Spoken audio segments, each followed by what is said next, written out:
Good evening. How's everybody doing? Great to be learning with you on a Thursday, Yom Hamishi. Let's light up the darkness.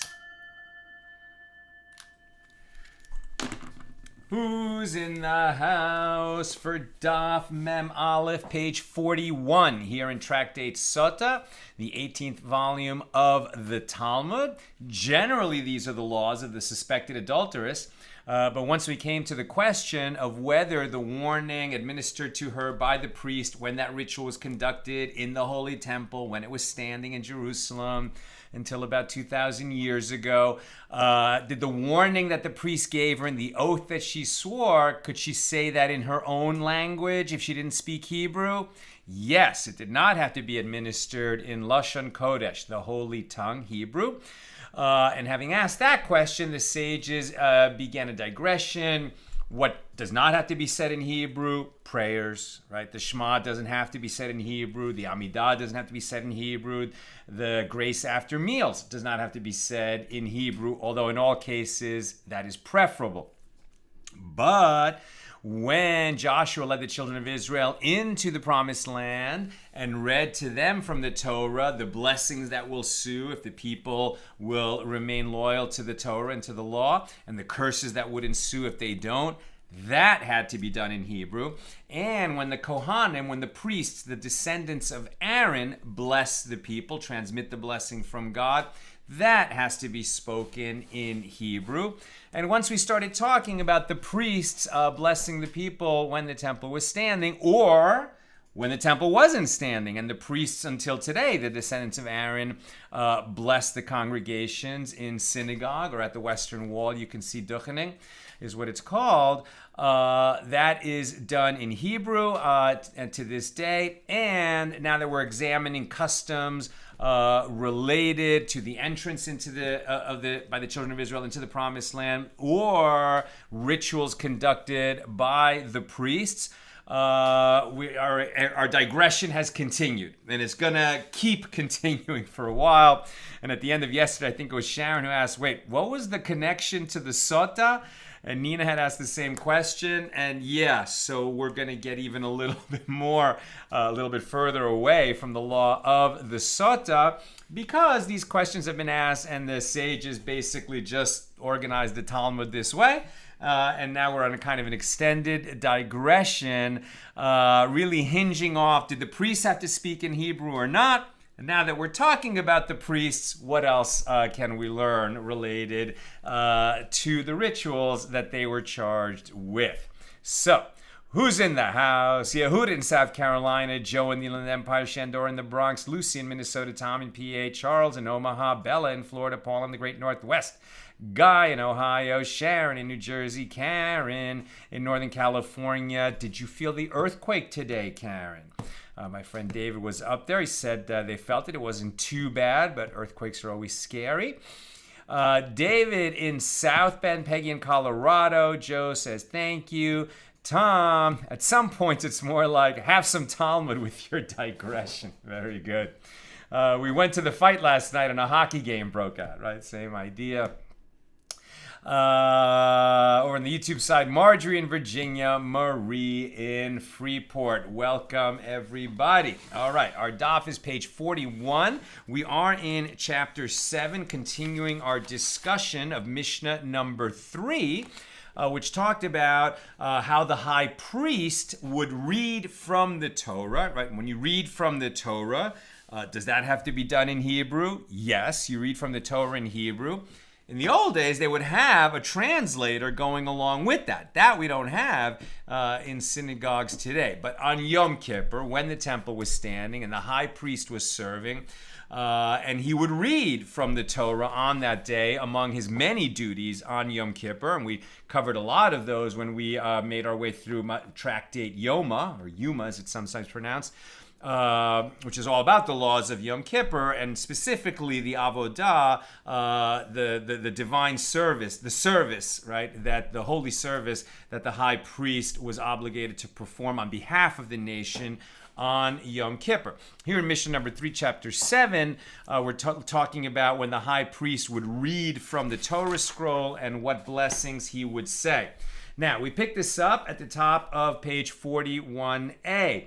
It is taught in the Mishna that the high priest receives the Torah scroll and reads the Torah portion, beginning with the verse, quote, after the death, Leviticus 16:1, right, talking about after the deaths of the sons of Aaron, Nadav and Avihu. What other laws did we learn? Among them, that a high priest, shall not enter the sanctuary while intoxicated, right, lest he die, like Nadav and Avihu died. And a host of other laws about the worship that the high priest performs on Yom Kippur. So he reads that portion of the Torah on Yom Kippur to the public that is assembled there. And he also reads the portion beginning with the verse, but on the 10th, Leviticus 23:26, which is also about Yom Kippur generally, not just what the high priest is charged with doing. And since these two portions are not adjacent to each other, the high priest skips the section between the two portions.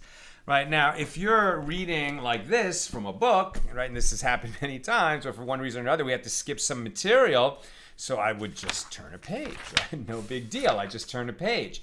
But if you're reading to the public from a Torah scroll, which passes, from one dowel to the other, right? It's a continuous scroll. It's not so easy to skip sections. It would take some work. So now the Gemara raises a contradiction from a Mishnah in Tractate Megillah 24a. One may skip sections when reading the Haftarah, right? The selection that we read every Shabbos after the Torah reading, we read a small selection from the prophets in the Bible. So here there's a teaching that, you can skip around when you're reading the Haftarah, but you can't skip around when you're reading from the Torah. Right? One may skip sections when reading in the prophets, but one may not skip sections when reading in the Torah. So Abaye said, so how can you say that the high priest is going to skip a section on Yom Kippur? So Abaye said, this is not difficult. There in the Mishnah and Tractate Megillah that teaches that one may not skip. The intention is that one should not skip if the sections are so far apart from one another that the delay caused by doing so will be of such length that the translator who recites the Aramaic translation will conclude his translation before the next section is reached. However, in the case of the Mishnah here, it is permitted to skip verses because the two passages are in close proximity to one another, and the delay caused is of such short length that the translator will not conclude his translation. Okay, so you can hear it, right? The priest reads in Hebrew. This was when the temple was standing. The high priest would read in Hebrew.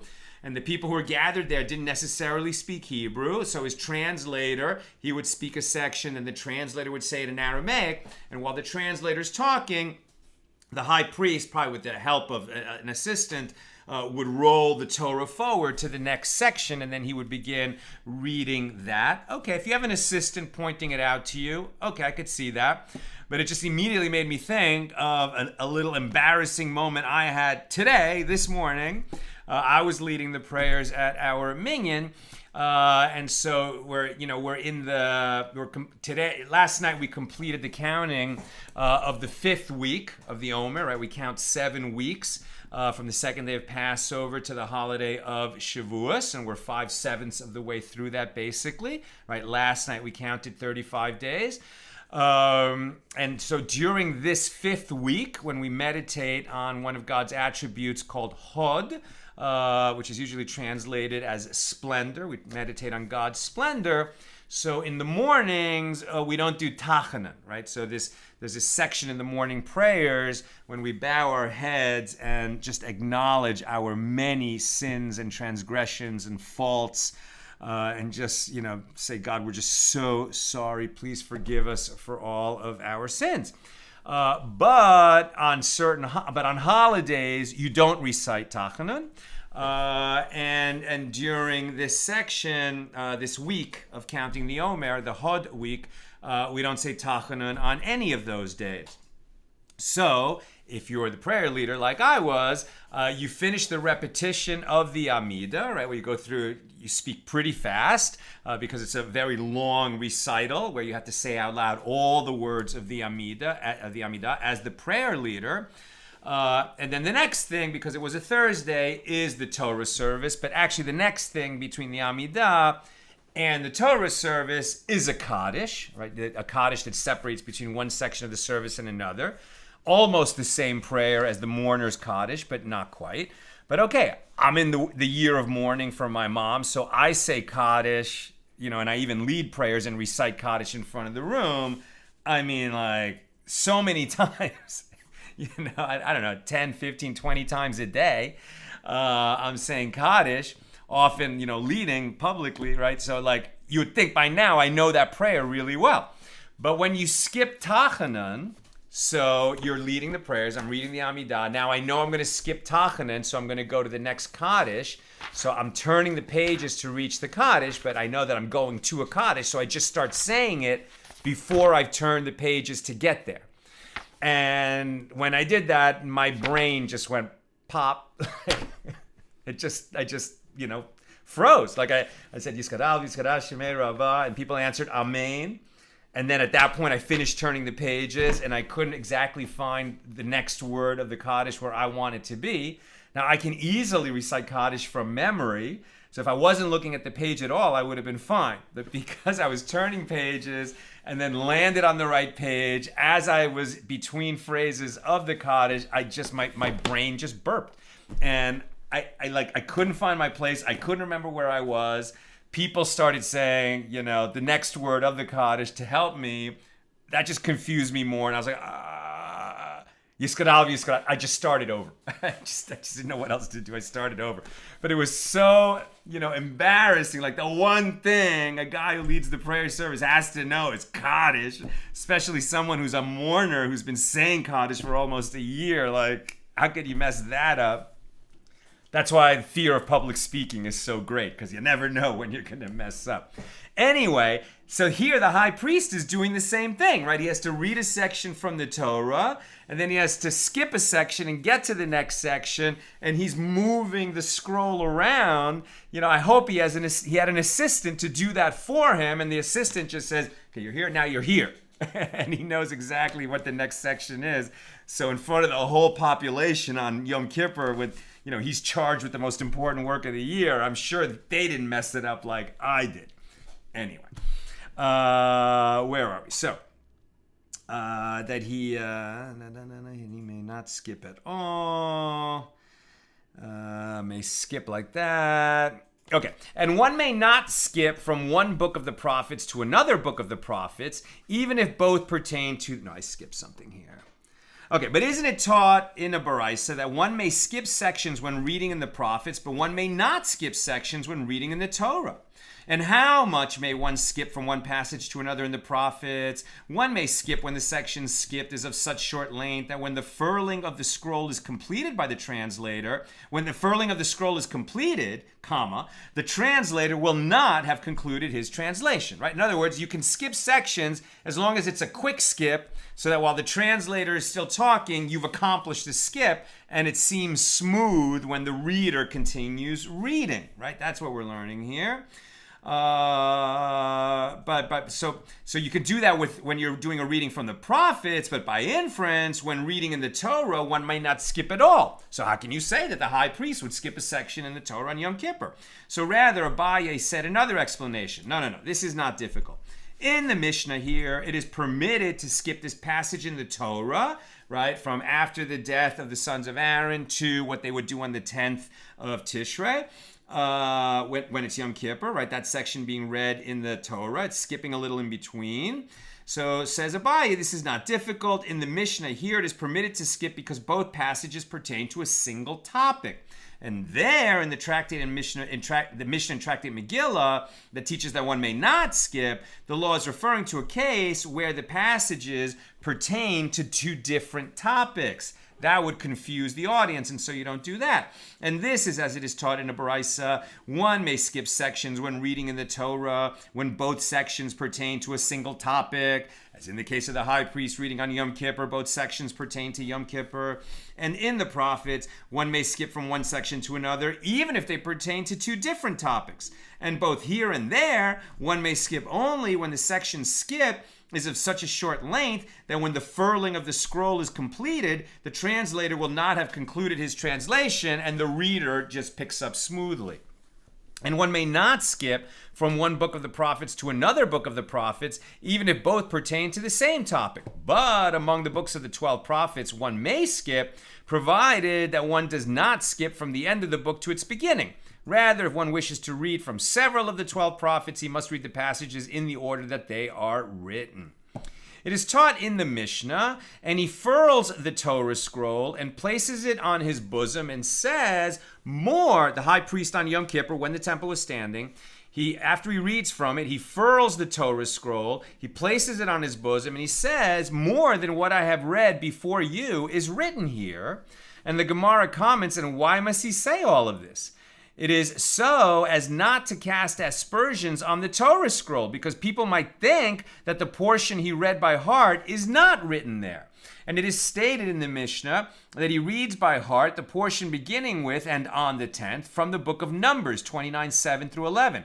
And the Gemara asks, well, why are you making him do that? Let him furl the Torah scroll to that portion and read from it. If he's already, reading from Leviticus 16:1, right? And then he furls it a little bit and goes to Leviticus 23:26. And now he's going to close the Torah, hold it to his bosom, and say, there's more that I'm going to read to you than what is written. What does he say? More than what I have read before you is written here, right? He's telling you he's not reading you the whole Torah, that he's skipping sections. He's letting you know that.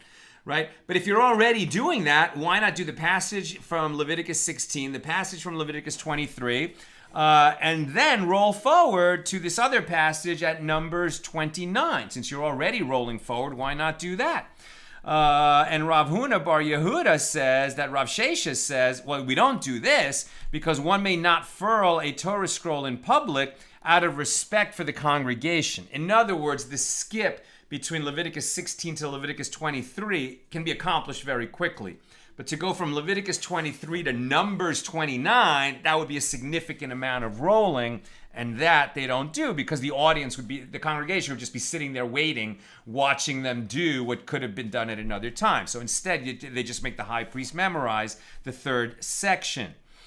So the Gemara asks, but why not let them bring another Torah scroll that has previously been furled to that portion and read from it, right? I mean, synagogues today, many, of the larger, wealthier synagogues have lots of Torah scrolls. You could easily have another Torah scroll prepared for the section that you're going to. Why not bring out a second Torah scroll for the high priest in the Holy Temple? And Rav Huna Bar Yehuda says people might then mistakenly think that the Torah scroll, the second scroll, was brought due to a flaw that was found in the first scroll. And Rabbi Shimon ben Lakish says another scroll is not brought because then the high priest will need to recite an additional blessing over it, and one may not recite a blessing that is unnecessary. If you're going to close a scroll and open a new one, according to this opinion, you'd have to say a blessing in between, and they don't want to have to say a blessing in between. So it was considered more, appropriate in the ancient commemoration of Yom Kippur when the temple was standing, that since 3 passages have to be read and 2 are close to each other in a Torah scroll, the priest reads those and then he recites the third one by heart so he doesn't have to roll it along or bring out a second Torah scroll. Now, the Gemara questions Rav Huna Bar Yehuda's answer. But are we really concerned that people will think that there is a flaw in the first scroll? But didn't Rabbi Yitzchak Napacha say, when the new moon of Tevis, which always occurs during Hanukkah, occurs on Shabbos, one brings 3 Torah scrolls. This is still the tradition today. And he reads from one scroll the topic of the day, i.e. the weekly Torah portion, and from one scroll the portion of the new moon, because it's Rosh Chodesh, and from a third scroll the portion of Hanukkah. It is apparent, which is obviously not written in the Torah. Hanukkah happened after the Torah was given, but there is a portion associated with Hanukkah that we read from the Torah. And it is apparent from the statement of Rabbi Yitzchak Napacha that many Torah scrolls may be used, and there is no concern that people will mistakenly think that one or more of them has a flaw. And so the Gemara answers, when 3 men read from 3 scrolls, there's no concern that people will think that one of the scrolls has a flaw, since people assume that it is befitting for each individual to read from his own scroll. However, when one man reads from 2 different Torah scrolls, there is a concern that people will think that the first scroll has a flaw, and they will not realize that this was done only to avoid forcing the community to wait while the scroll is furled. Now, in point of fact, if you're a member of a wealthy synagogue that has multiple Torah scrolls in its ark, that has scrolls available, so there are a couple times, there are a few instances in the year, it doesn't always happen, where it might happen that you need 3 Torah scrolls. And this is one example, right? When rosh chodesh falls on Shabbos during Hanukkah, you need 3 Torah scrolls on that Shabbos to read the 3 portions that we read. One is the bulk of the weekly Torah portion, and then for the 6th Aliyah we go to another Torah, for the 7th another, and for the 7th Aliyah we go to another Torah portion, for the Maftir yet another. No, for the first 6 we're in one Torah, for the 7th we go to a second Torah, and for the Maftir we go to a third Torah. What if you belong to a small minyan that only has 1 Torah scroll and you don't have 2 other Torah scrolls? I mean, a Torah scroll is very expensive. Not every synagogue can afford to have multiple Torahs. They cost like $50,000 or more. So, what do? So here's the halacha: one may not furl a Torah in public. It is prohibited to furl a Torah scroll in public out of respect to the congregation, to roll it and go from one section to another, so that the congregation will not have to wait while it takes place. However, if there is only a single Torah scroll and it is necessary to read 2 different passages, the reading takes precedence and it is permitted to furl the scroll. And so that's when the congregation will wait, and they'll usually get chatty, but hopefully not. And then there's going to be 2 guys sort of at the table, and one of them is going to sort of pull the dowel to him and then roll it back to the other guy, and they get very efficient, and they roll from one section of the Torah to another. It is taught in the Mishnah, and after the reading, the high priest recites 8 blessings, and the sages taught that these are the 8 blessings. He recites a blessing concerning the Torah in the usual way one recites a blessing in the synagogue. And he recites the 3 blessings concerning the temple service, and concerning thanksgiving, and concerning forgiveness for iniquity, and all are recited in accordance with their established forms in the Amidah prayer. And he recites the blessing concerning the temple in and of itself, the blessing concerning the priests in and of itself, the blessing concerning the Jewish people in and of itself, and the blessing concerning Jerusalem in and of itself. Now, with regard to the end of our Mishnah, which states, and the rest of the prayer, so the sages taught, the text of the rest of the prayer is as follows: a supplication, a song, and a request that your people Israel are in need of redemption. And he concludes the blessing with, "Blessed are you, Lord, the one who hears prayer." And from this point forward, each and every person who's present brings a Torah scroll from his home and reads from it. And why do all these people bring their personal Torah scrolls? Everyone brings his own in order to show his beautiful appearance to the public as a way of showing fondness for the mitzvah of hearing the Torah read. Nowadays, you go to a synagogue, and of course, there's a stack of chumashim, right? A stack of printed Torahs, like in the shape of a book, that you can follow along the Torah reading.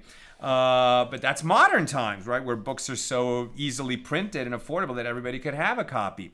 In ancient times, to own a scroll, it was, something that the wealthy did. Most poor people couldn't afford that.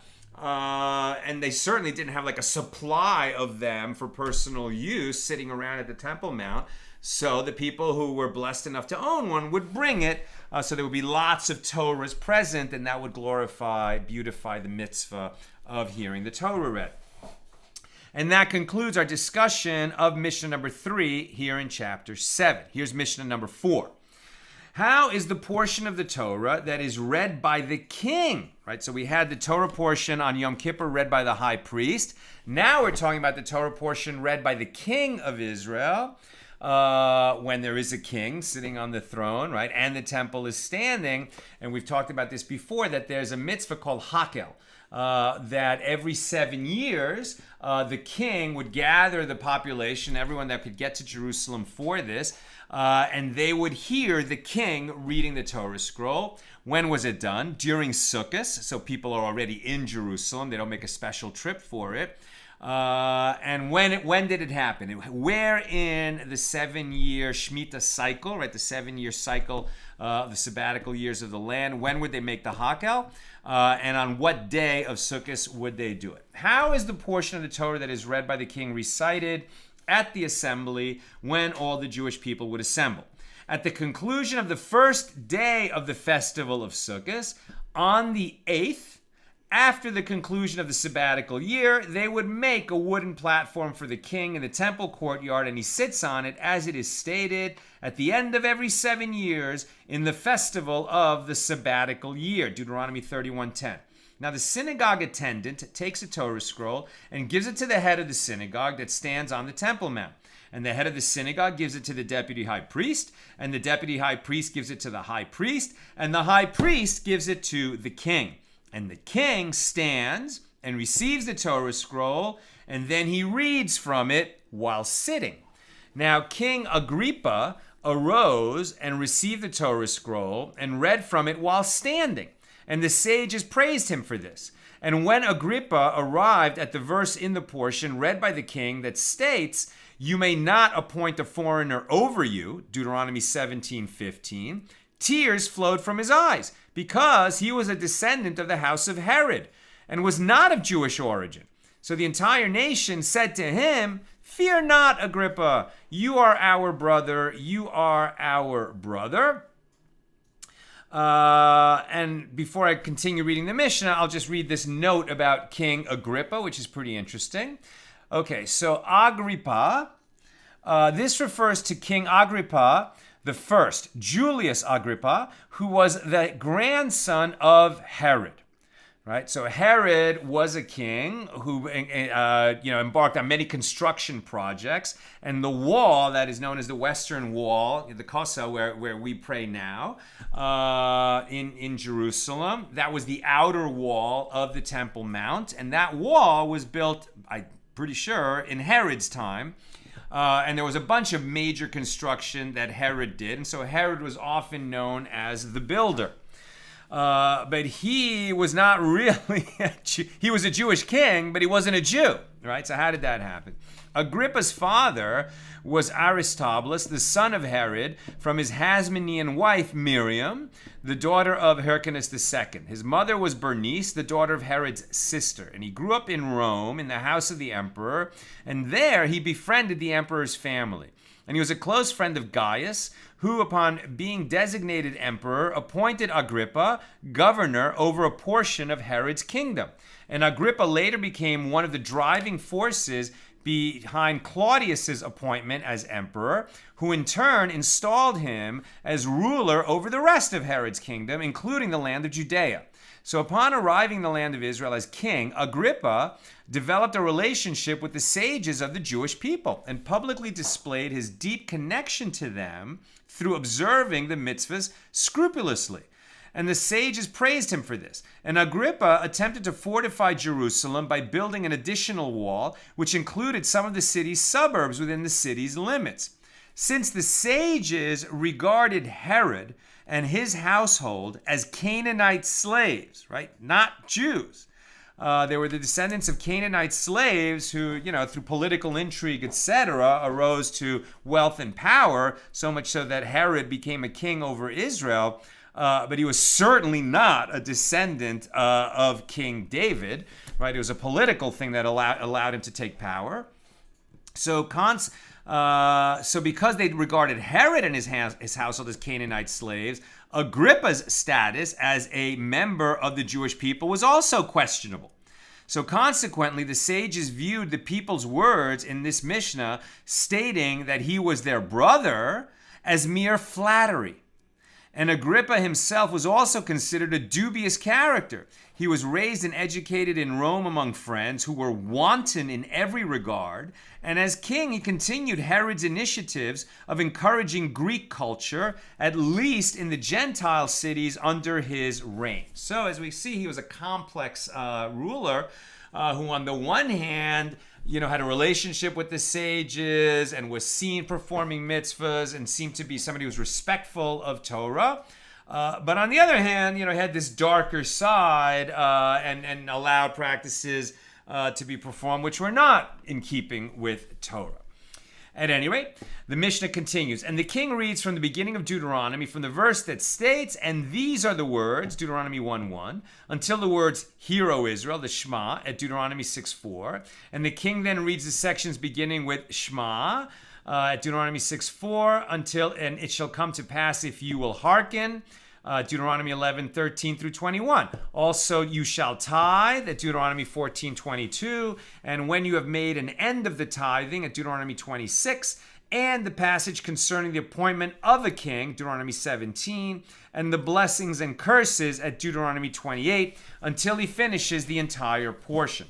And the same blessings that the high priest recites on Yom Kippur, the king recites at this ceremony, but he delivers a blessing concerning the festivals in place of the blessing concerning forgiveness for iniquity, because the high priest is reading his Torah portion on Yom Kippur when it's all about atonement and asking for forgiveness. The king is reading his Torah portion during Sukkos when we're celebrating and commemorating how God took care of us when we came out of Egypt and were in the wilderness. That's Mishnah number 4 of chapter 7. Here's the Gemara. The Mishnah states that the assembly takes place on the 8th, right? Wasn't that confusing when we read that? It says that the king, when does the king read his Torah portion? And the Mishnah said at the conclusion of the first day of the festival of Sukkos, on the 8th, after the conclusion of the sabbatical year. So is it on the first day of Sukkos or on the 8th? That's what the Gemara is asking. Does it enter your mind that the assembly takes place on the 8th day of the festival of Sukkos? The Mishnah clearly states that the ceremony takes place at the conclusion of the first day of the festival. Rather say that it takes place during the 8th year of the sabbatical cycle. Right? So the sabbatical cycle was 7 years, meaning that in the 7th year, the farmers don't plant. Right? And God, when the people in Israel were living a Torah lifestyle, at least the majority of them, so there would be such a plentiful harvest in the 6th year of this sabbatical cycle that no one needed to work in the 7th year, and they could dedicate themselves to spiritual matters and Torah learning, etc. As the spiritual level of the people fell, it became more challenging. At any rate, the way that the sabbatical cycle was laid out was a 7-year cycle, 6 years of working the land, 7th you let the land rest. The 8th year would mean the first year of the new cycle. So that's when they would have the king would read from the Torah. But remember that Sukkos, happens very quickly after Rosh Hashanah, right? So Rosh Hashanah is the 1st of Tishrei. Yom Kippur is the 10th of Tishrei. Sukkos begins on the 15th of Tishrei. So it's just 2 weeks after Rosh Hashanah. And that's when the king would read from the Torah to the people just after the 7th year ended and the people are in town for Rosh Hashanah and Sukkos. Now, the verse describes in detail when the assembly takes place. At the end of every 7 years, in the festival of the sabbatical year, in the festival of Sukkos, when all Israel comes to appear before the Lord your God. Deuteronomy 31, 10 and 11. So the Gemara asks, and why do I need all these details? And the Gemara answers, all of these details are necessary, as if the merciful one had written in his Torah only at the end of every 7 years, I would have said that we count from now, i.e. from when this was said, and that the tally of years begins from the 40th year in the wilderness, even though by this calculation, the assembly would never occur around the sabbatical year. Therefore, the merciful one writes the sabbatical year, that we always do this right after the sabbatical year ends. And if the merciful one had written only the phrase at the end of every 7 years of the sabbatical year, I would have said that it takes place at the end of the sabbatical year. Therefore, the merciful one writes in the festival. And the first festival following the sabbatical year is in the month of Tishrei, which is in its Sukkos. And if the Torah had written only at the end of every 7 years in the festival of the sabbatical year, I would have said that it takes place on the festival of Rosh Hashanah, which is on the first day of Tishrei. Therefore, the merciful one writes also in the festival of Sukkos. And if the merciful one had written only in the festival of Sukkos, I would have said that it could refer even to the last day of the festival. Therefore, the merciful one also writes, when all Israel comes, implying that the assembly takes place at the beginning of the festival, when the entire Jewish people comes to Jerusalem. Now we're on 41b. It is taught in the Mishna, and the synagogue attendant takes a Torah scroll and gives it to the head of the synagogue until it is eventually passed to the king.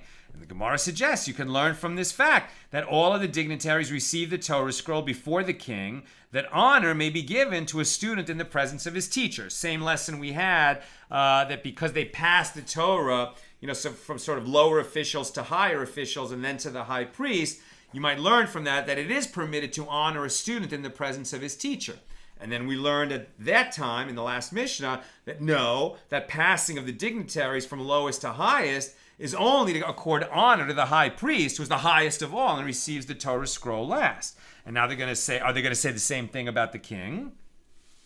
Abaye said, a proof may not be adduced from here that you can honor a student in the presence of his teacher from the fact that lower officials pass it to higher officials and then to the king, because the entire process is for the honor of the king, just like they said about the high priest. It is taught in the Mishnah, and the king stands and receives the Torah scroll, and he reads from it while sitting. And then there was an example in our Mishnah of King Agrippa, who arose and received the Torah scroll, and he read from it while standing. And the Gemara asks, by inference, until that point he had been sitting. But didn't the masters say that sitting in the temple courtyard is permitted only for kings from the house of David, unlike King Agrippa? As it is stated, quote, then King David went in and sat before the Lord, and he said, who am I? 2 Samuel 7:18. And the Gemara answers, as Rav Chisda said in a similar context, this took place not in the Israelite courtyard, where the prohibition against sitting applies, but in the women's courtyard, which is an area of lower sanctity where all people can go. So here too, the assembly was in the women's courtyard. It is stated it's not a place where only women could go. It's just a place called the women's courtyard, and it meant that both priests and Israelites and non-priests and even non-Jews could go there, as I recall. It is stated in the Mishnah that King Agrippa read from the Torah while standing, and the sages praised him for this. And the Gemara, I might be wrong about non-Jews going there. I can't remember about that. But at any rate, non-priests can be there. And so the king can be there, and that's a place where the king is permitted to sit even if he's not a descendant of King David. So it stated in the Mishnah that King Agrippa read from the Torah while standing, and the sages praised him for this. The Gemara asks, from the fact that they praised him, can it be concluded that he acted appropriately? Didn't Rav Ashi say, even according to the one who says with regard to a Nasi, the head of the Sanhedrin, who relinquished the honor due to him, his honor is relinquished, i.e. he may do so. With regard to a king who relinquished honor due to him, his honor is not relinquished. As it is stated, you shall place a king over you. And this is interpreted to mean that his awe shall be upon you. So the Torah establishes that awe is an essential component of kingship, and it is not the prerogative of the king to relinquish it. Isn't that interesting? A king, right, and you can think of the even secular kings, but all the more so a king of Israel charged by the Torah with fulfilling his obligation. The awe of the people has to be on that king, right? The king can't behave in a casual, offhand manner. Certainly not when he's fulfilling a ritual obligation of the king. So if it's important for the king's honor that only a king can sit in that place, then even though he'd like to stand and humble himself and act like a more humble person, he may not be allowed to do that because of the honor that is due to a king that he has to protect. So the Gemara answers, since he relinquished his honor for the sake of a mitzvah, This situation is different, and it does not dishonor him, right? He stood to read the Torah. So the Mishnah continues, and when Agrippa arrived at the verse, "You may not appoint a foreigner over you," tears flowed from his eyes because he was a descendant of the house of Herod and was not of Jewish origin. So the entire nation said to him, "You are our brother." And it is taught in the name of Rabbi Nassan. At that moment, the enemies of the Jewish people, which is a euphemism for the Jewish people, were sentenced to destruction for flattering Agrippa, right? So, he was their king. I mean, you can see why they would be deferential. Now, he'd been appointed by the Romans. He was called a king. I think a governor would have been a more appropriate term for him. But at any rate, the people were very deferential to him because they didn't want to get killed.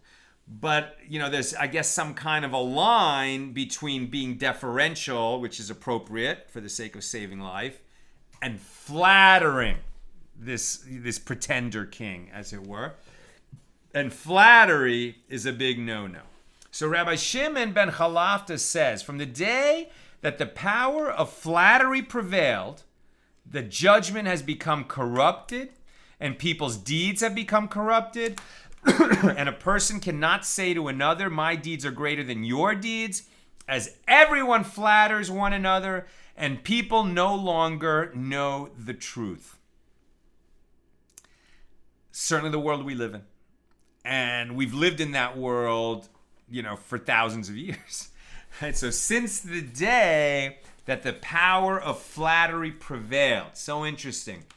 So there was a time before that, right? When people, at least the Jewish people who had authority and were servants of God alone, right? Only to God do we bow, to no one else. And so they would not engage in flattery just to curry favor with some earthly power. And once people started doing that, then you could never be sure who is speaking the truth and who is not. And Rabbi Yehuda of the West, meaning the sages in Israel as opposed to the sages in Babylonia, and some say Rabbi Shimon ben Pazi taught, it is permitted to flatter wicked people in this world to save your life, perhaps. As it is stated concerning the future, quote, "The vile person shall no longer be called generous, nor shall the churl be said to be noble." Isaiah 32:5. And by inference, this indicates that in this world, it is permitted to flatter them. So Rabbi Shimon ben Lakish said that this can be proven from here. Jacob said to Esau, right? Jacob and Esau, "I have seen your face as one sees the face of angels, and you were pleased with me." Jacob flattered Esau by comparing seeing him to seeing the face of an angel. That's a pretty flattering remark for Jacob to say to his brother Esau. And because we have a very firm tradition from our sages that Esau was a wicked person, and that Rebekah and Jacob acted correctly when they tricked Isaac into giving the blessing to Jacob. Who is just telling me this? I think I was learning with my son, right, and my wife, and there was this idea that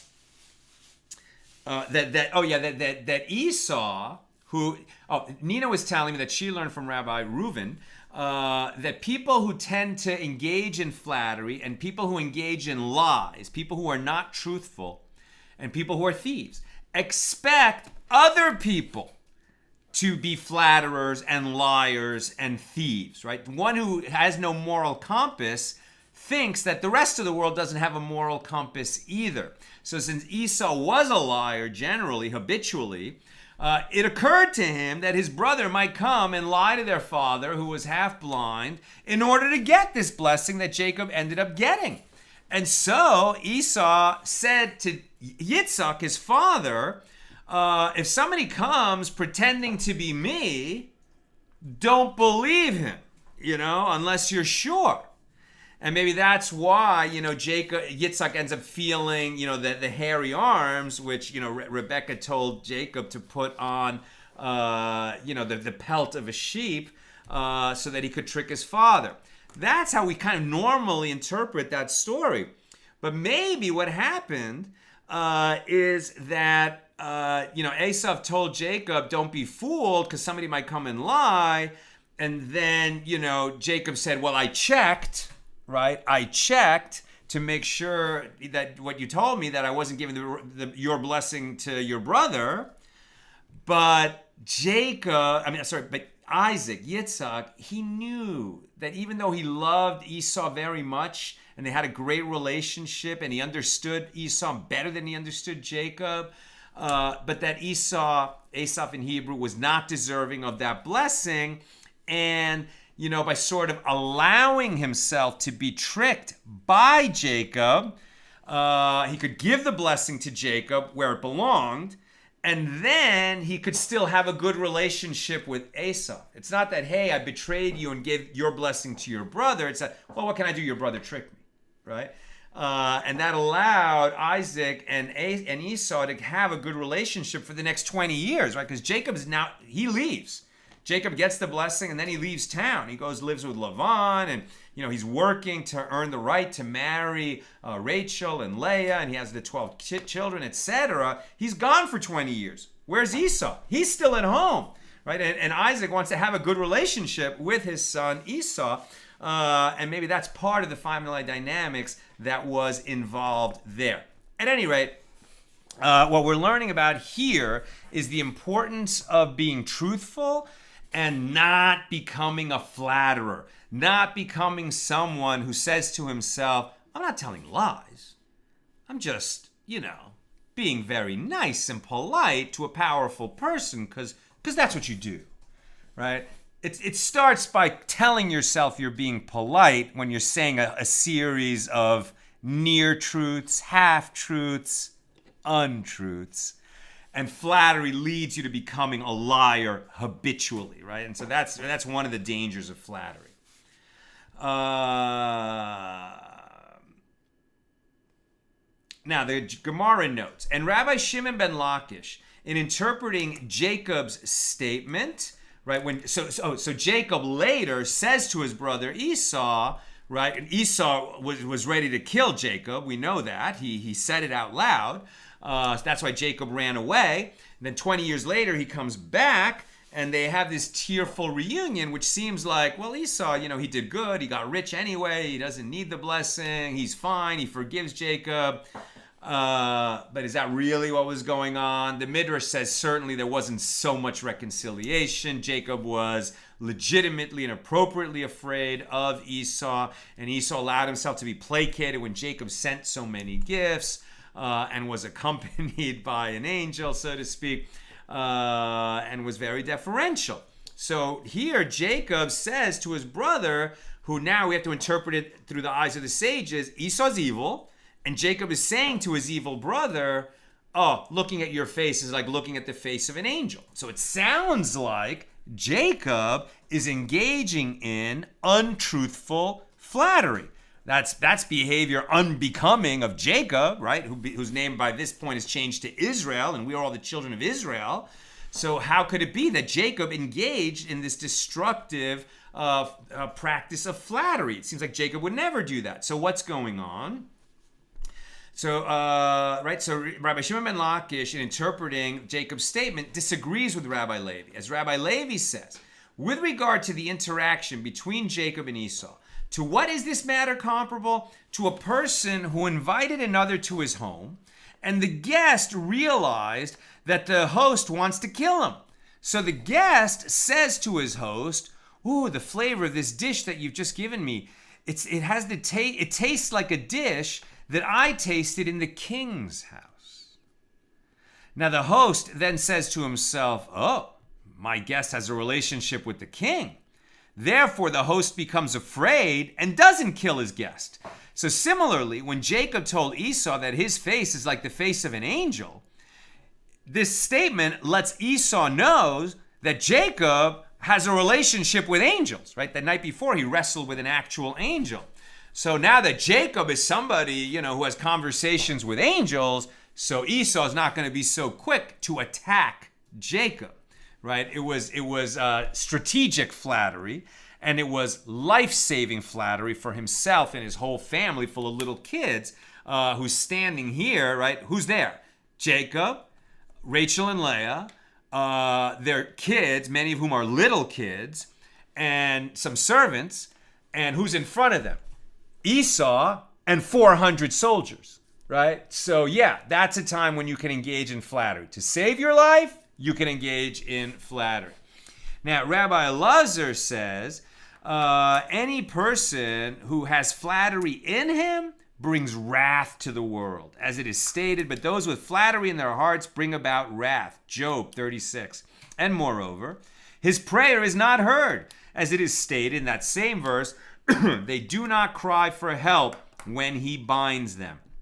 And the Gemara cites a mnemonic device for the statements of Rabbi Elazar, that Rabbi Elazar is now going to give us some teachings about how bad flattery is, and we can remember them as wrath, fetus, Gehenna, in his hands, menstruating woman, and exiled. Right? These are all examples of how bad flattery is and how we know that flattery is bad.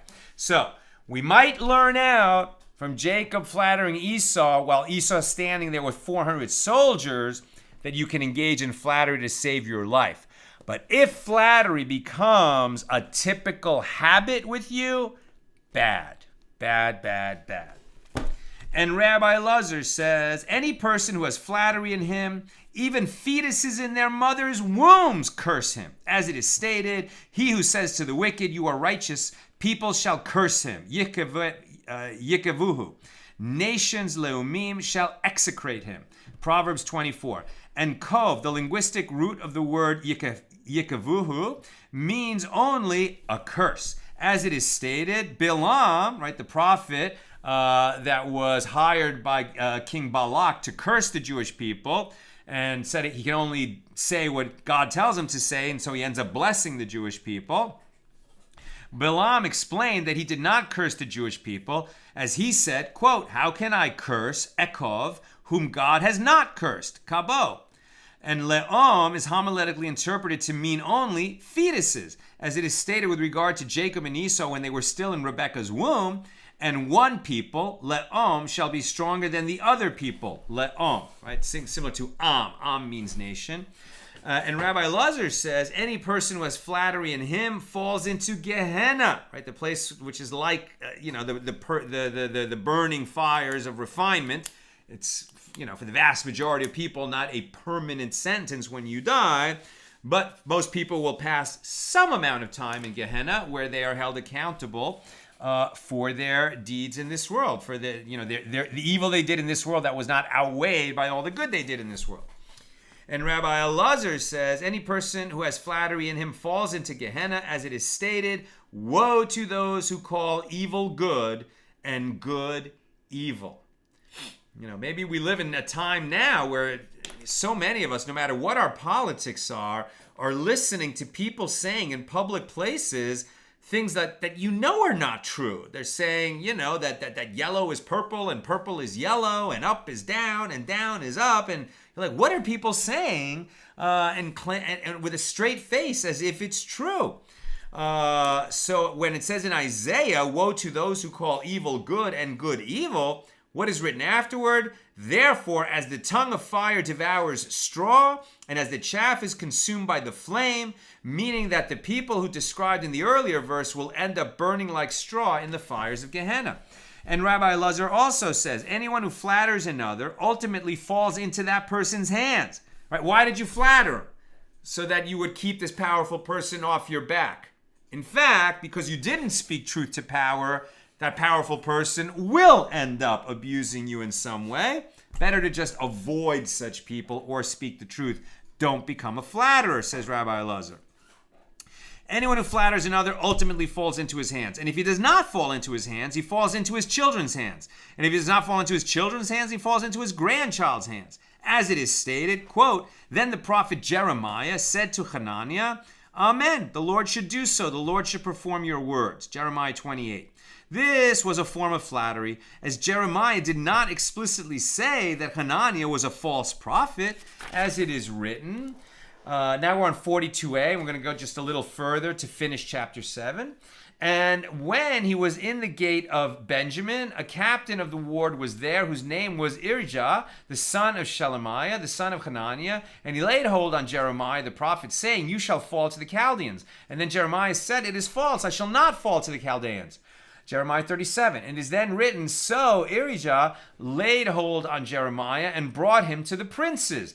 Irijah was the grandson of Hananiah, and Jeremiah was punished by falling into his hands because he had flattered his grandfather. And Rabbi Elazar also says, any congregation in which there is flattery is as repulsive as a menstruating woman. Now, it's not that menstruating women are repulsive. What they're saying here is, a nida, a woman during her menses, is ritually impure, right? That's a source of tuma, and just like other sources of tuma, and that's why, even to this day, right, that you will have that a Jewish husband and wife during her cycle and for 7 days afterward don't touch each other. They're prohibited to each other. Then she immerses in the mikveh, and then it's date night, right? But during the time of her period, you avoid, right? You avoid contact with that, and so flattery is compared in the same way. And Rabbi Elazar says any congregation in which there is flattery is ultimately exiled. And it is written here, Job 15, "For a flattering congregation shall be desolate," Galmud. And it is written there, "Then you shall say in your heart, who has begotten me? These, seeing I have been bereaved of my children and am solitary," Galmuda, "and exile and wandering," Isaiah 49. And the verse states an exile as an appositive to Galmuda, indicating that they are the same. And Rabbi Yirmiyah bar Abba says 4 classes of people will not greet the divine presence: the class of cynics, the class of flatterers, the class of liars, and the class of slanderers. And the proof for this is as follows. About cynics, it is written, he draws his hand away from cynics, Hosea 7. About flatterers, it is written, the flatterer cannot come before him, Job 13. About liars, it is written, he who speaks falsehood shall not dwell before my eyes, Psalm 101. The class of slanderers will not greet the divine presence, as it is written, for, quote, "For you are not a God who has pleasure in wickedness. Evil shall not sojourn with you." Psalm 5. Which means you, the Lord, are righteous, and evil shall not dwell with you in your dwelling place. Evil in this context is referring to slanderers, as it is evident from the continuation of the chapter, which states, "For there is no sincerity in their mouth. Their inward part is a yawning gulf. Their throat is an open tomb. They make smooth their tongue." Right? People who say one thing and mean something totally different shall not find, a place near to God. And with that, we finish chapter 7 here in Tractate Sotah. All right, let's check comments or questions. It's been a long class, so we'll just take a couple. On Sotah 41.